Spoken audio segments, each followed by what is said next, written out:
Hey everyone, how's it going? Welcome back to the channel. Okay, you know, I got this printer over here. It's an HP OfficeJet Pro 8025. It's it's a lot of years old. I don't print very much. I maybe a dozen times a year. I print when I need to. Again, not a whole lot. Not printing pictures. Just document or whatever I need to do at the time. Not in much use. Well, anyways, um, God, it's been like 2 months ago now. I was walking by and I saw that the screen here, the screen was on and it said firmware update. And I was like, huh, that's weird. Didn't think anything of it. Whatever. I just walked away. Well, on one of the very few times that I need to print something, I go back to print and I knew that my ink cartridges were getting low. So I'm like, okay, I'll just swap them out. I know the last time I printed like months and whatever before that they were low. So I'm like, okay, I'll swap them out. Now I get ink cartridges, the no brand ones, knockoff ones, because I'm not a print shop. I'm just a regular person who needs to print stuff every once in a while. So I got them off Amazon, I don't know how long ago, and I put them in. And okay, cool, fresh ink cartridges, sweet. I'm going to print this one document that I need. Click print. It didn't print. Like, wait, what happened? Air pops up. Boom. On the screen. Non-HP ink cartridges detected. You must install HP ink cartridges. Like, wait a minute. I've had this thing for years and years. I've put in whatever. I put in these knockoff ones for a long time, and it's always worked. And then it occurred to me, wait a minute. There was a firmware update, so I looked it up. HP in this firmware update bundled it in there so that I can't use whatever ink cartridges that I want. I bought this. I paid for it. It's mine. I should be able to put whatever I want in my printer. I don't need the tech overlords who just look down upon us peasants and then dictate to us, nope, you have to use this and you can't use this and you got to put ours in there. It's ridiculous. And I'm totally ranting about it and I'm not happy because again it's my printer. I should be able to do whatever I want with it. If I want to put cheap knockoff ones in there because I'm not a print shop, I print a couple times a year, I should. And who are they to tell me what I can and can't do with my hardware that I bought with my own money? If I want to tape Sharpies on the print heads, then I should be able to without them. Oh, no, no, no, no, you have to do what we tell you to do. So I'm not happy about it. I'm not happy about it at all. So now I'm a technical person. I'm into a little bit of hardware hacking here and there. So that, but I'm like, okay, you know what? Screw you guys. I'm going to pop the sucker open. I'm going to reflash the firmware myself. If I have to, I'll do a chip off.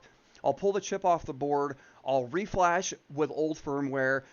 I'll disable all updating so it can never automatically update on its own because I don't ever want firmware to update without my permission on any of my devices. On the HP one, I guess it slipped my mind or whatever because I've never seen an update before.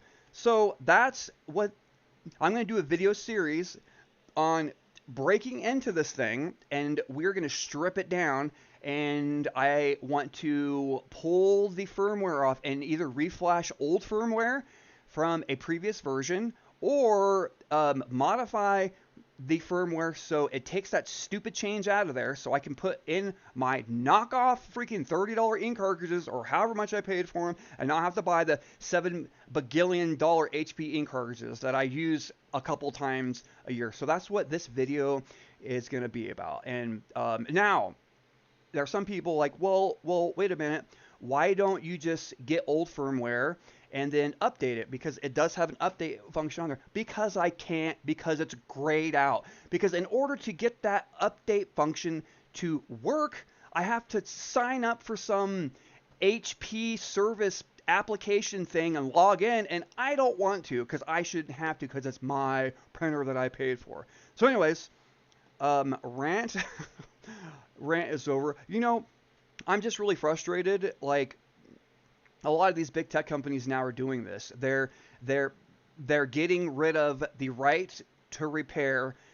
They're starting to solder in stuff into the boards. They're soldering in RAM. They're soldering junk in so that we as the people who buy this stuff can't change it, can't modify it. Then we have to squabble back to them for scraps so that they'll give us what we want, and they just don't. And this is the last straw. Like, well, like I'm really frustrated, and that's, I mean, over the years and years now, I've like switched away. I use Linux. I switched because I want control and freedom over my own devices on what I want to do, and I want to configure them how I want to do it, and I don't want them, the tech overlords, to dictate to me what I can and can't do with my stuff. So that is my rant over. So again, this will just be a shorter video. I'm just gonna, this is the intro. We're gonna break into this thing. We're gonna start off probably on video 1 with a little bit of OSINT. See if I can find any breakdown videos because I've never taken it apart before. Do some OSINT first before we crack into this freaking pile. And yeah, and then get down to the firmware.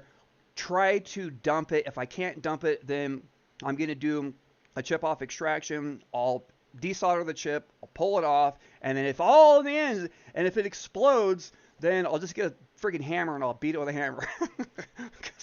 Because I'm just not happy.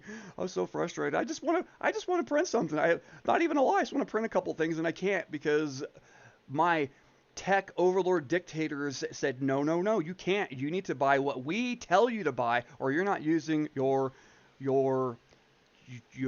printer, which is just, yeah. So that's what this is going to be. So short intro, stay tuned for more. And oh, by the way, guys, look it up. People are not happy about this. They are very upset. I guess you can call HP on the phone, which I don't want to call them. I shouldn't have to call them because they shouldn't mess with my hardware and lock me out of something that I bought. But I guess you can call them and fight with them on the phone, and they'll give you something to reverse it. But I mean, it's an old printer anyway. It's an older printer, and it sounds fun to bust into it and give the finger to the freaking tech overlords. Yeah, so that's what I'm going to attempt to do. I'm not some master hardware hacker, but I do dabble, and I do have a little setup kit here with a bunch of fun stuff that I'm always coding or tearing into something like that. But anyways, guys, stay tuned for more. Stay tuned for more madness. We're going to crack into this thing and, yeah, and see what we can do because, yeah, it's easier if I just go buy another $60 printer on Amazon, but that's not the point. It's the principle of it. Don't dictate to us what we can and can't use with something that we bought with our own money. Anyways, okay. Whew. Blood pressure. Yep, my heart's pumping. I better stop.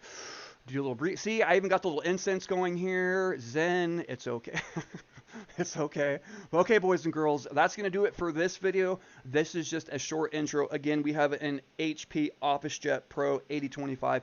Next video is I'm going to try to do some OSINT, like I said, find an FCC ID to see if we can get a little bit of internal photos. Maybe I'll look up if there's any breakdowns on YouTube on how to take it apart. So, and if it fails in the end, I'm just going to freaking get a sledgehammer and freaking beat it with a sledgehammer. Okay, maybe that's going a little overboard. Anyways, that's going to do it for me, guys. Stay tuned for more and click the like, subscribe, or all that crap or whatever. I don't know. Anyways, boys and girls, I'll talk to you later. Peace. Until next time.